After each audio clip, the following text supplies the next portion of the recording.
Pong no nació como una gran idea destinada a cambiar la historia. De hecho, ni siquiera nació como un producto. En 1972 era poco más que una prueba técnica, un experimento interno, algo que alguien armó para ver si funcionaba. Y nada más. Para testearlo, decidieron hacer lo más lógico posible: poner la máquina en un bar. La lógica era simple: si nadie jugaba, no servía. Si alguien jugaba, bueno, al menos no daría tanta vergüenza. Pero pasó algo inesperado. A los pocos días, el dueño del bar llamó a la empresa Atari bastante molesto. La máquina estaba rota, no respondía, no funcionaba. Los técnicos fueron al lugar esperando lo peor: un fallo eléctrico, un corto, un diseño defectuoso. Cuando abrieron la máquina, encontraron el problema. Estaba llena de monedas, tantas que el mecanismo no podía seguir funcionando. Pong no había fallado, había tenido demasiado éxito. Ese error técnico fue en realidad la primera señal clara de que algo había cambiado. La gente no solo entendía el juego, quería jugarlo una y otra vez. Y así, casi por accidente, casi por saturación, Atari entendió que no estaba construyendo una simple máquina. Estaba creando una nueva forma de entretenimiento. Y todo empezó por un fallo y con demasiadas monedas.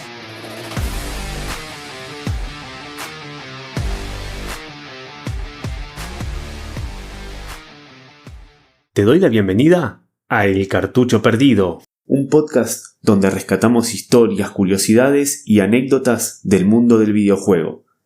Esas que a veces quedan escondidas entre manuales viejos, consolas olvidadas y, bueno, cartuchos que ya ni sabemos dónde están.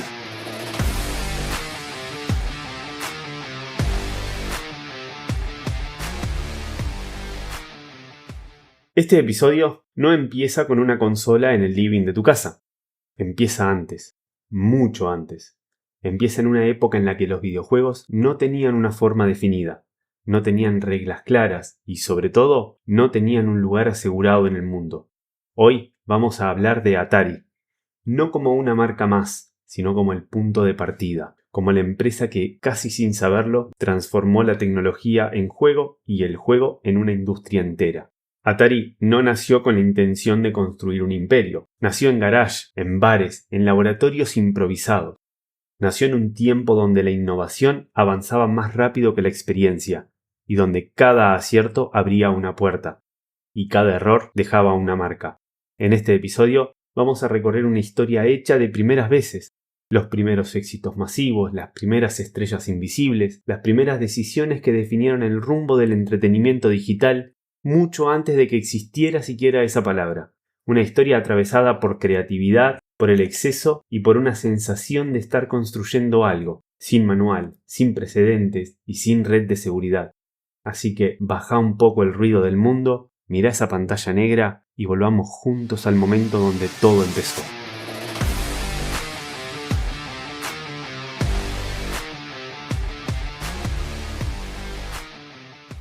Antes de Atari, el videojuego no era una industria. Ni siquiera era un concepto claro. Era una rareza técnica, una curiosidad académica, algo que vivía en pantallas monocromáticas dentro de universidades y laboratorios. Experimentos como Space War existían, pero no estaban pensados para el público. Nadie imaginaba todavía que esas imágenes rudimentarias podían convertirse en entretenimiento masivo, y mucho menos en un negocio. La tecnología estaba ahí, pero faltaba algo esencial: la idea de jugar por el simple hecho de jugar. Faltaba alguien que entendiera que una pantalla podía ser divertida sin la necesidad de explicar nada, sin contexto, sin instrucciones complejas. Insertar una ficha, mirar la pantalla, jugar. Simple. En 1972, Nolan Bushnell y Ted Dabney fundaron Atari. No como una empresa solemne ni como un gigante tecnológico, sino como una apuesta casi improvisada, nacida del entusiasmo y de la intuición. El nombre fue tomado del juego de mesa japonés Go y ya insinuaba conflicto, tensión y movimiento. Ahora, antes de continuar, vale la pena detenerse un segundo o un par de minutos en el nombre. Atari no es una palabra técnica, no remite a circuitos, ni a computadoras, ni a innovación digital. Viene del Go, un juego de mesa milenario de origen oriental, donde dos jugadores se enfrentan colocando piezas negras y blancas sobre un tablero aparentemente simple pero de profundidad casi infinita. En el Go, Atari es el momento exacto en el que una piedra o un grupo de piedras queda amenazada, a un movimiento de ser capturada. No es el jaque mate, es el aviso previo. La tensión antes del desenlace. Elegir ese nombre no fue casual. Atari no hablaba de una victoria definitiva, sino de riesgo, de estar siempre al borde, de jugar sabiendo que cada movimiento podía ser el último o el que lo cambiara todo. De alguna manera, el nombre anticipaba su destino, una compañía que viviría permanentemente en Atari, amenazando, siendo amenazada, avanzando un paso más allá, incluso cuando el tablero todavía no estaba listo para eso. Atari no sonaba a electrónica ni ingeniería, sonaba a un desafío. Atari nació en un momento en el que nadie sabía exactamente qué estaban creando. No habían manuales, no habían antecedentes sólidos, no había un mercado definido. Había, sí, una convicción. La tecnología podía ser divertida si se la despojaba de todo lo innecesario. Atari no quería explicar, quería provocar una reacción inmediata. Y un día llegó el Pong. 2 barras, una pelota, un sonido seco, casi mecánico. Nada más. Eso fue suficiente. Pong no necesitaba contexto ni aprendizaje. Cualquiera entendía en segundos qué había que hacer. Defender un lado, no dejar pasar la pelota, ganar. Perder, volver a intentar. En bares y en los salones recreativos la gente se detenía a mirar y luego jugaba. Después hacía fila. Pong no solo funcionaba, atrapaba. Con Pong, Atari hizo algo que nadie había logrado antes. Transformó una pantalla en un punto de encuentro. El videojuego dejó de ser una curiosidad técnica y se volvió experiencia compartida. Ruido, competencia, miradas cruzadas, orgullo y mucha frustración. El juego electrónico había encontrado un lugar en el mundo real.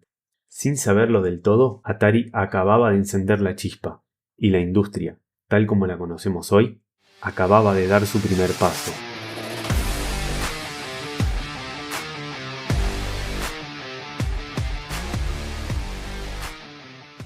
Atari no apareció en un vacío.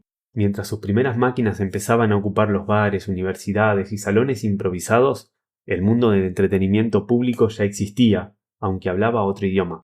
En paralelo, al otro lado del tablero, había empresas que venían de una tradición distinta. Sega, por ejemplo, no nació pensando en videojuegos electrónicos, sino en máquinas robustas, ruidosas y diseñadas para resistir un uso constante, máquinas que habían vivido en bases militares, en espacios compartidos y en contextos donde el entretenimiento era breve, intenso y muy competitivo. Cuando Atari irrumpe con Pong, no entra a competir directamente con ese mundo, lo ignora, propone algo nuevo, donde otros ofrecían una complejidad mecánica, Atari ofrece electrónica pura, donde había reglas largas, Atari propone una que se entiende en segundos, donde el ruido dominaba, Atari deja espacio para la abstracción, pero ese equilibrio tan endeble no estaba pensado para durar. A medida que la tecnología avanza y los salones recreativos se convierten en el campo de batalla principal, los caminos empiezan a cruzarse, el arcade deja de ser una curiosidad técnica y se transforma en una industria. Y Atari, que había creado el lenguaje, ahora tenía que aprender a hablarlo en voz alta, frente a competidores que entendían el espectáculo, la presencia y la velocidad como nadie más. El escenario estaba listo, el juego ya no era experimental, era comercial, era masivo, y ahí es donde realmente empieza la historia.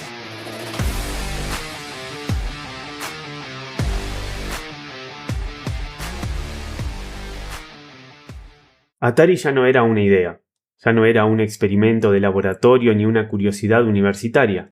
Era una empresa creciendo a un ritmo que nadie había previsto del todo. Tras el impacto de Pong, Atari entendió algo fundamental. El videojuego no era un truco, era un nuevo tipo de entretenimiento. Comenzaron a llegar más máquinas, más variantes, más intentos de capturar esa misma magia simple, inmediata y casi hipnótica.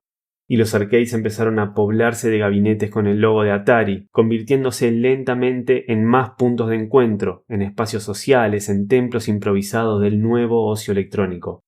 Pero el verdadero giro no estaba en los salones recreativos, estaba en el hogar. Hasta ese momento, jugar era una experiencia pública. Había que salir, esperar un turno, poner una ficha. Atari fue una de las primeras compañías en imaginar algo distinto: llevar el videojuego al hogar. La Atari Video Computer System, más tarde conocida como Atari 2600, no era solo una consola, era una promesa. La promesa de que el arcade podía vivir en tu casa.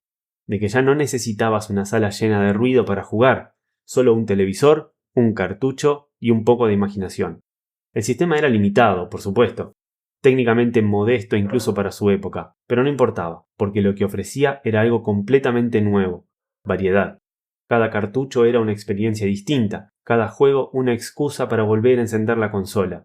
Atari no vendía solamente hardware, vendía la idea de un catálogo infinito, y durante un tiempo eso funcionó. La marca creció, el nombre Atari se volvió sinónimo de videojuego. Para mucha gente no era jugar a la consola, era jugar al Atari. La industria empezó a formarse alrededor de ese éxito. Desarrolladores, distribuidores, muchos imitadores, todos querían una parte de ese nuevo mercado que parecía no tener techo.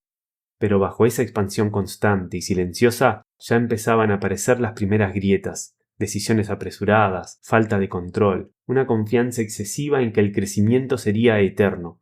Atari estaba en la cima, y todavía no lo sabía, pero también estaba empezando a inclinarse peligrosamente hacia el borde.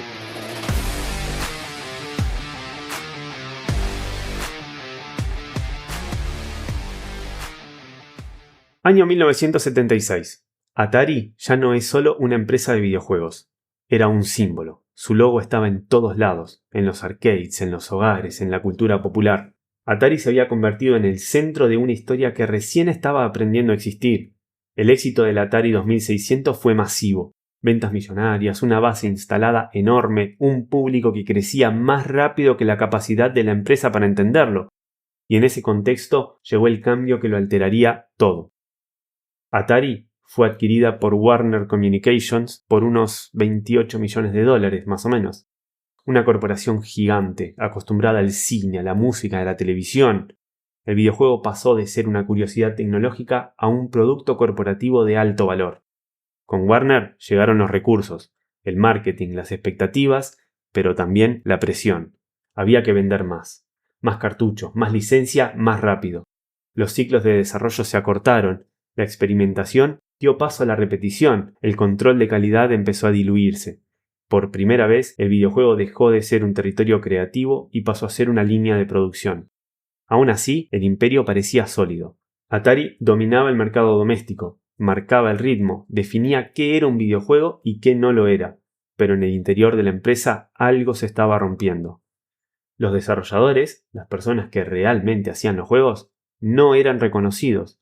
No aparecían en los créditos, no participaban de las ganancias, eran piezas intercambiables dentro de una maquinaria enorme. De ese descontento nacería algo inesperado, los primeros desarrolladores estrella y las primeras fugas de talento. Algunos de los nombres más importantes de la época abandonaron Atari y fundaron sus propios estudios. La industria empezó a fragmentarse. Atari había creado el modelo, pero ya no era el único que sabía cómo usarlo. Desde afuera, el imperio seguía brillando. Desde adentro, empezaba a crujir. El éxito seguía llegando, pero cada victoria era un poquito menos sólida que la anterior. Y sin darse cuenta, Atari estaba sembrando las condiciones para su momento más oscuro. Uno que cambiaría la historia para siempre.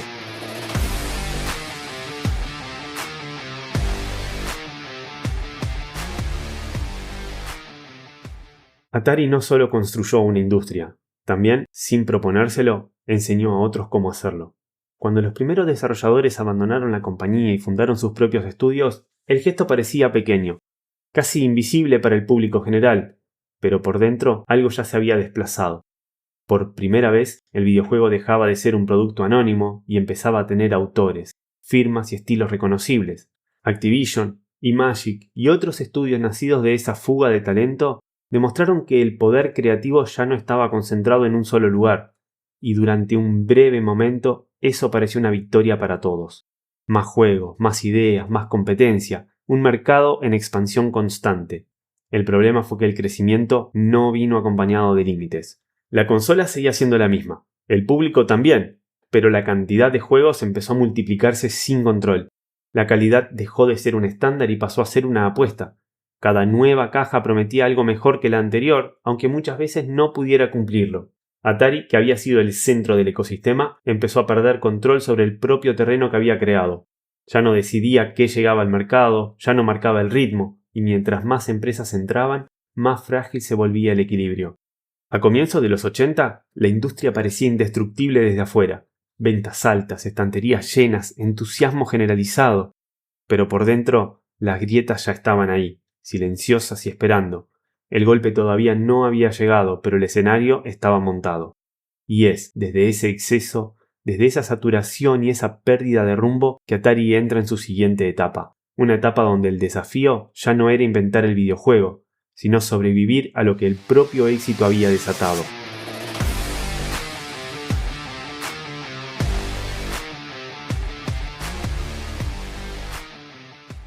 Después del punto más alto, Atari no cayó de golpe, sino muy despacio. A comienzos de los 80 la compañía seguía siendo un nombre enorme, pero ya no era un lugar ordenado. Las decisiones empezaron a tomarse con prisa, no por innovación, sino por miedo. Miedo a perder terreno, a quedarse atrás, a no capitalizar un mercado que parecía infinito. La Atari 2600 seguía en millones de hogares, pero su tecnología empezaba a mostrar límites evidentes. En lugar de preparar una transición clara, la empresa apostó por estirar lo ya conocido.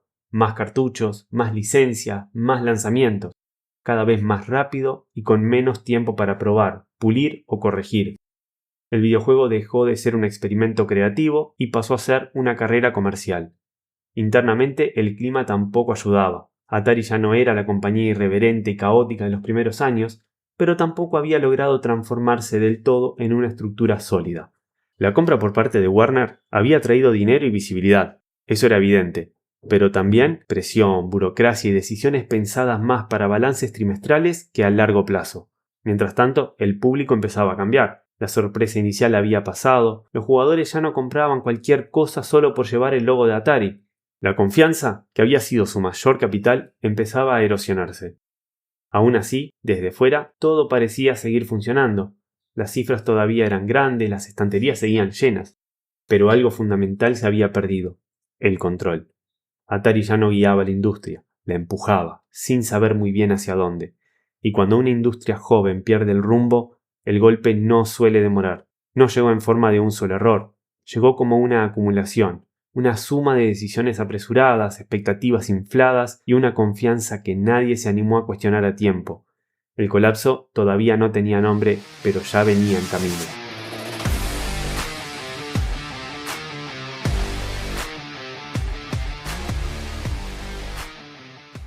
A comienzos de los años 80, algo ya había empezado a romperse. No de golpe, no con una explosión, sino con una serie de pequeñas decisiones que acumuladas hicieron que el sistema dejara de sostenerse. El mercado estaba saturado, demasiados juegos, demasiadas consolas, demasiadas promesas. Acá voy a abrir un segundo paréntesis porque esto puede generar alguna confusión. Cuando hablamos de demasiadas consolas a comienzos de los 80, no hablamos de 2 o 3 competidores fuertes. Hablamos de un mercado sin control, casi salvaje, donde cualquiera que tuviera acceso a componentes electrónicos podía lanzar su propia máquina.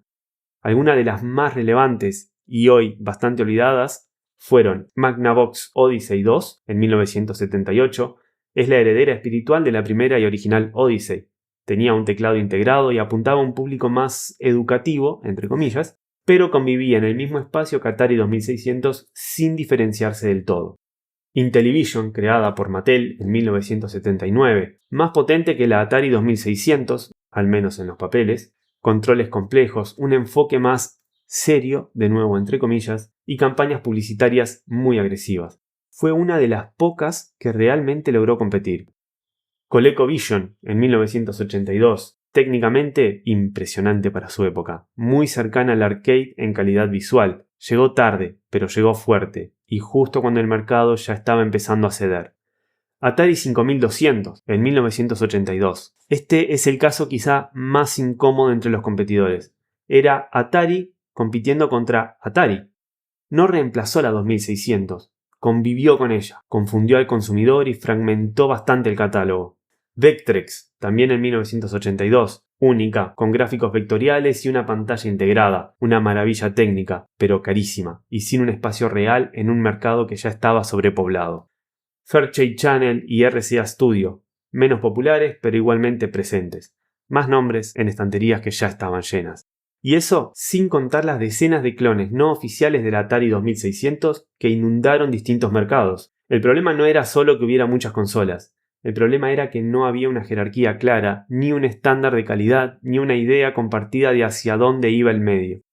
Retomando el hilo principal, Atari ya no era la única voz. Cualquiera podía fabricar cartuchos, cualquiera podía subirse a una ola que parecía no terminar nunca. Las tiendas comenzaron a llenarse de títulos que no se vendían, los precios bajaban. La confianza se estaba erosionando cada vez más, y el público, por primera vez, empezó a dudar. Internamente Atari seguía avanzando, pero sin una dirección clara. Decisiones apuradas, plazos imposibles, proyectos lanzados antes de estar listos. El calendario empezó a mandar más que la creatividad. Desde afuera todavía parecía un gigante. Desde adentro ya se sentían las grietas cada vez más fuertes. Lo que vino después fue un impacto que no solo afectó a una empresa, sino a toda la industria. Un punto de quiebre que redefinió el videojuego para siempre. Un colapso que borró certezas y dejó una advertencia clara. El crecimiento infinito no existe, pero esa historia, esa caída en detalles, con nombres, cifras y consecuencias, no pertenece a este episodio, porque lo que ocurrió en 1983 no fue solo el final de Atari como la conocíamos, fue el final de una era completa, y merece ser contada aparte.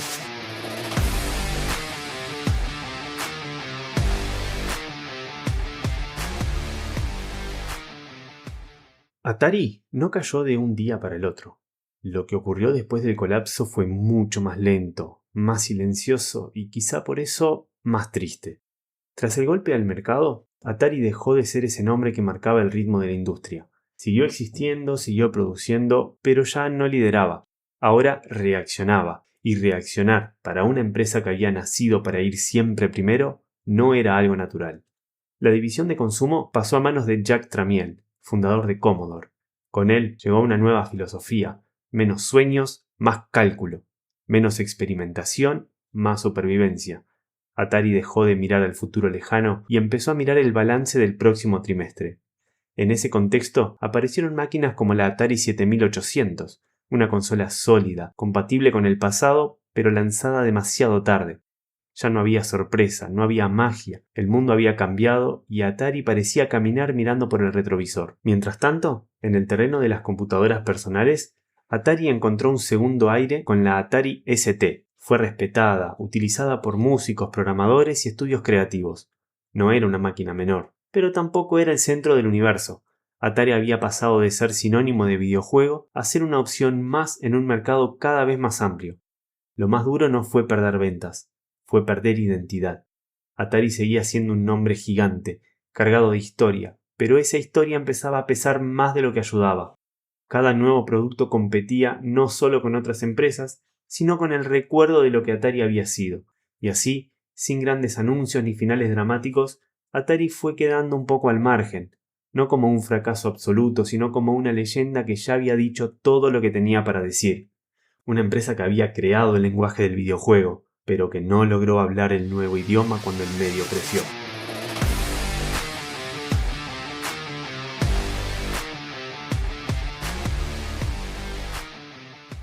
Con el paso del tiempo, el nombre Atari empezó a significar algo más que una palabra tomada prestada del Go. Empezó a cargarse de memoria. Para muchos, Atari dejó de ser una empresa concreta y se convirtió en una sensación. El primer sonido electrónico que salía de un televisor. La primera vez que una máquina parecía responderte. La primera vez que el juego no estaba en una mesa ni en una cancha, sino dentro de una pantalla. Paradójicamente, Atari, que en el Go señalaba un momento de peligro inminente, terminó representando para toda una generación el inicio de algo nuevo. Un punto frágil, sí, pero también irrepetible. Cuando la compañía cayó, el nombre no desapareció, quedó flotando. Se volvió nostalgia, mito, referencia cultural. Un símbolo de los comienzos imperfectos, del entusiasmo sin freno, de una industria que aprendió a caminar tropezando. Hoy, decir Atari no es hablar solo de consolas o de máquinas de arcade. Es hablar del instante exacto en que los videojuegos dejaron de ser una curiosidad técnica y empezaron a ser parte de nuestra historia. No fue el final, fue la marca que quedó en el tablero.